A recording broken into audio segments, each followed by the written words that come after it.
World Environment Day is celebrated on the 5th of June every year and is the United Nations principal vehicle for encouraging awareness and action for the protection of our environment. Of late, the poster child for environmental change has been a child herself, possible Nobel laureate 16-year-old Greta Thunberg. Thunberg is a Swedish schoolgirl who at 15 started a movement to bring down emissions by protesting alone in front of the Swedish parliament in Stockholm on August 2018, where she initiated the school strike for climate. Soon, she began to attract media attention, and by the 15th of March 2019, almost a year later, over 1.4 million school children from over 112 countries joined her movement. At a TED Talk in November 2018, Thunberg said she first heard about climate change at the age of 8, but could not understand why so little was being done about it. And she is right. If burning fossil fuels was so bad that it threatened our very existence, how could we just continue like before? Why were there no restrictions? Why wasn't it made illegal? To me, that did not add up. It was too unreal. More often than not, real change is slow and the results rarely tangible. Take the Paris Accord of 2016, a landmark deal of its time, as an example.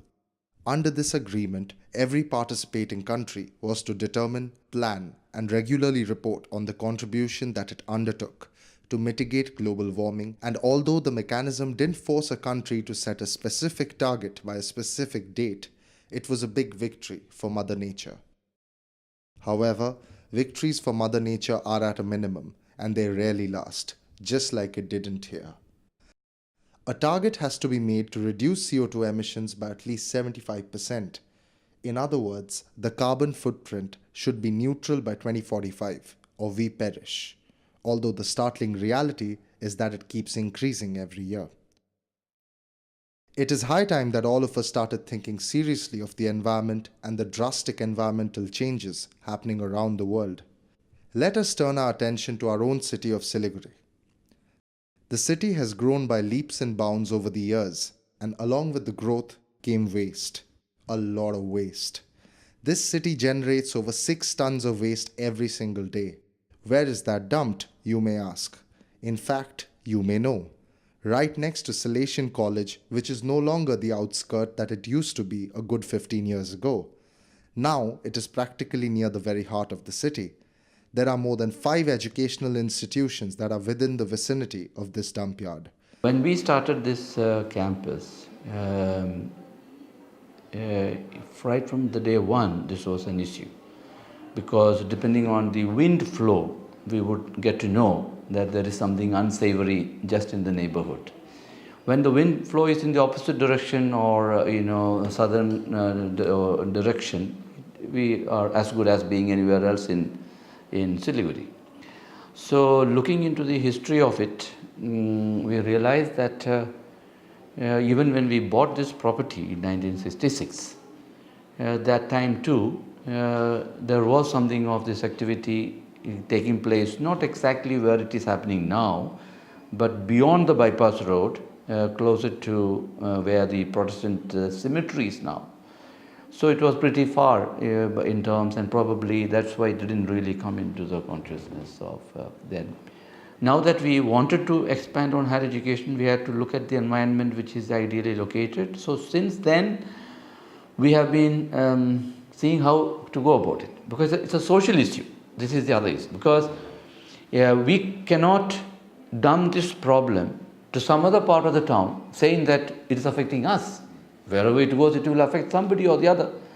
So here is where one of the first difficulties we began to come up with, because we heard from the municipality that an alternative site, as a result of earlier complaints, I guess as the population increased around this area and the educational institutions began to come up as a result of it becoming a residential part of the Siliguri town, though with actually in Jalpaiguri part of the district. There was a Fulbari as an alternative site identified, etc.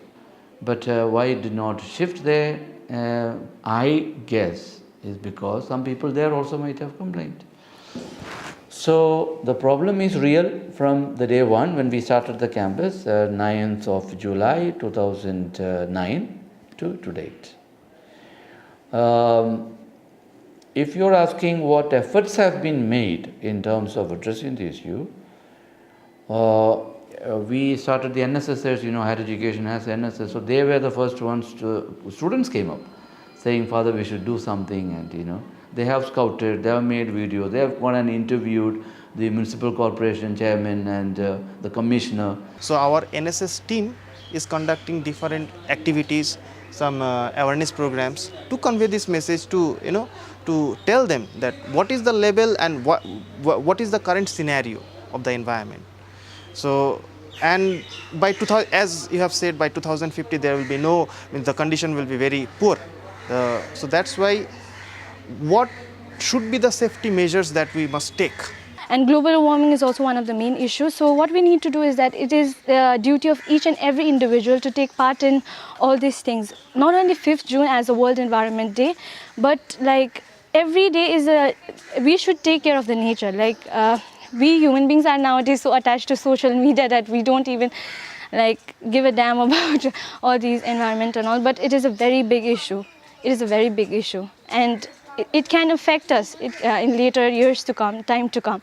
Due to more population, even the emission of the waste is becoming more.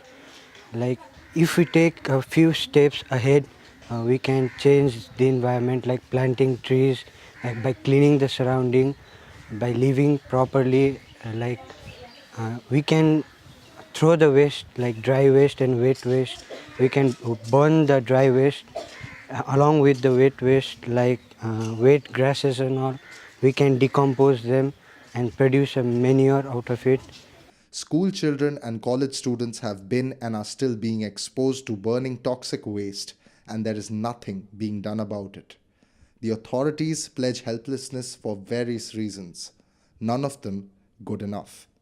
Now students from the NSS of Salesian College have started several campaigns to create an awareness over this particular issue. They have pledged to plant 2,000 trees right next to the dumping ground, and this project will start on World Environment Day. Being a resident of this great city, a little participation on our end to help save the environment is the least that we can do. So like these brave kids, save our city and help save the world. Promise to do a little more for the environment and help make the world a better place. Thank you.